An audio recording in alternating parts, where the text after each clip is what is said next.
In Verdict on Jesus, my father took for granted a harmony between religion and science, in which evolution was understood as God's way of creating the universe as we know it.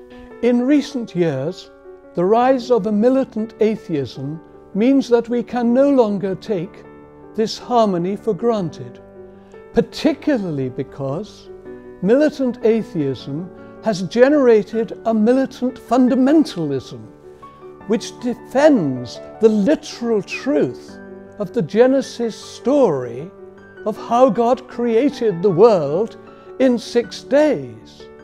This is a tragic situation.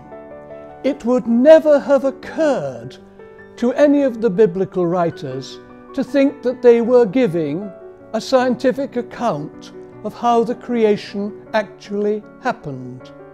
We know this because Genesis 1 is followed by Genesis 2, which gives a completely different account, in which creation starts with the creation of man and ends with the creation of woman, and everything else happened on the same day.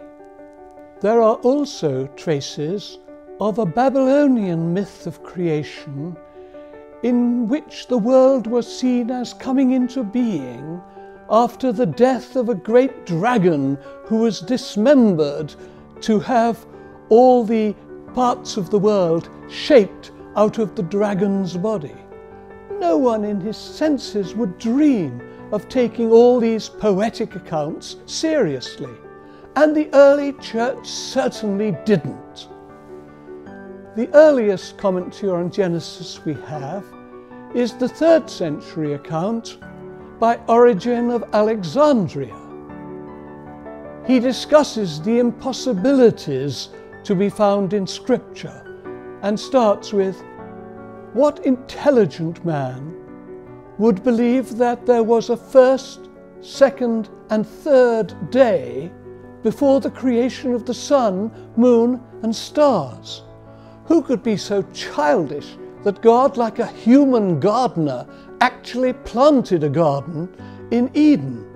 I imagine no one will ever question that these are mysterious truths expressed in figurative language."